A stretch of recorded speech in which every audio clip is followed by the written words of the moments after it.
कपड़े धोने वाली बहू। शादी के पहले से ही विभा को कपड़े धोने का बड़ा शौक था। कभी नल के नीचे तो कभी तालाब के पास। अरे मेरी नीली वाली लुंगी नहीं दिख रही है। विभा की अम्मा कहाँ रखी है लुंगी? अरे वो तो विभा ने परसों ही धोकर रखी थी आपकी अलमारी में, देखो वहीं होगी। वो ना मैंने आज धो दी, मुझे लगा कि गंदी हो गई होगी। अरे कैसे गंदी हो गई थी, उसे तो मैंने पहना भी नहीं। हे भगवान, इस लड़की के कपड़े धोने की आदत से परेशान हो गया हूँ मैं। जितना तो घर में राशन नहीं आता उससे कहीं ज्यादा डिटर्जेंट पाउडर का खर्चा है। इसकी शादी करवा दो, शादी जाए अपने घर में ही करेगा, फिर चाहे घर के कपड़े धोने हो या पूरे गांव के। हाँ ठीक बोल रही हो, देखता हूँ मैं कोई लड़का। वो दिन भी आ जाता है जब विभा को देखने लड़के वाले आ जाते हैं। लड़की मुझे अच्छी लगी। होने वाली सास कहती है, बेटी अगर कुछ पूछना है तो पूछ लो। वैसे तो हमारी लड़की बहुत ही शर्मीली है, जो बोल दो वो मान लेती है, इसे क्या पूछना होगा। अरे कैसी बात कर रही हो माँ, मुझे इन लोगों के घर रहना है, सवाल तो कई है। हाँ हाँ बेटा पूछ लो ना, क्या पूछना है। आप लोगों के घर कपड़े कौन धोता है? सास का मुंह बन जाता है। देखो अगर तुम ये कहना चाहती हो कि तुम्हें कपड़े धोने नहीं आते तो सुन लो, कपड़े मैं ही धोती हूँ, लेकिन तुम्हारे आ जाने के बाद मैं रुमाल तक नहीं धोऊंगी। अरे चुप रहना भगवान, बहू बेचारी घर आई नहीं, उसे डराना शुरू कर दिया।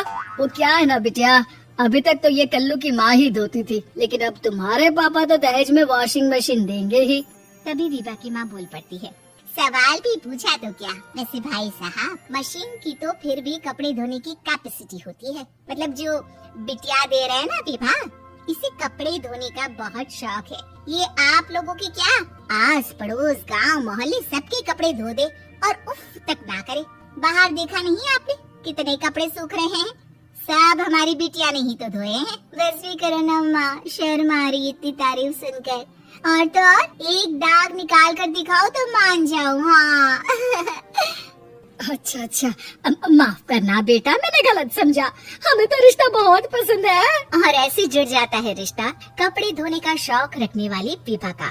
उसकी शादी हो जाती है कोयला फैक्ट्री में काम करने वाले कल्लू के साथ। शादी के बाद अचानक विभा चिल्लाती हुई सास के पास आती है, सासू माँ, अरे सासू माँ कहाँ है आप? ये तो धोखा है, धोखा दिया आप लोगों ने मुझे। इसे ससुर के चक्कर के बारे में पता चल गया।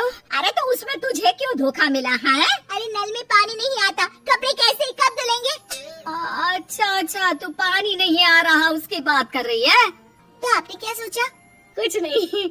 अच्छा तेरी माँ ने कहा था कि कपड़े धोने का शौक है, तुझे याद आया मुझे।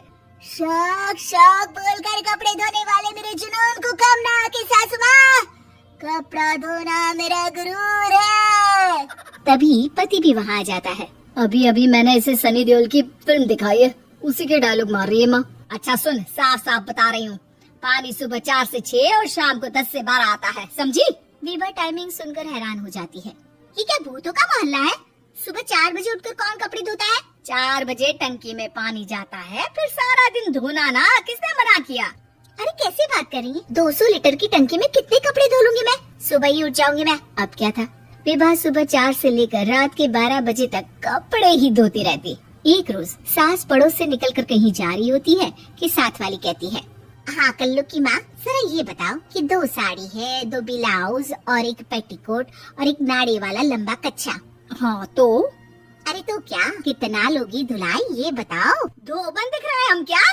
हमारे पति सरकारी नौकरी से अभी रिटायर हुए हैं और बेटा सुपरवाइजर है कोयला फैक्ट्री में। धोबन समझ रखा है हमें?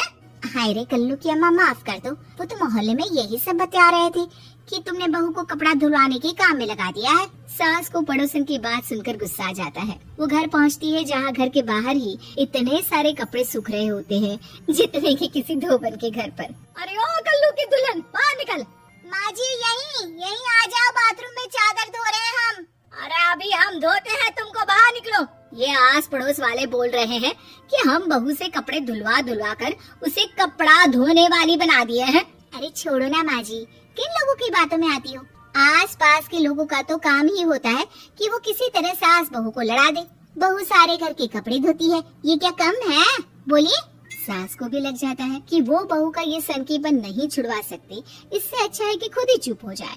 एक रोज सास और बहू मंदिर जाते हैं, जहाँ सास की साड़ी वहाँ खड़ी भीख मांगने वाली से मिलती है। माँ जी क्या बात है, आपकी साड़ी उस भिखारन से कितनी मिल रही है ना? हाँ हाँ देखो तो, दोनों की साड़ी मिल रही है। क्या बात है कल्लू की अम्मा, तुम खुद को तो अफसर की बीवी बताती हो और ऐसी सिंपल सी प्लेन साड़ी पहनकर घूमती हो।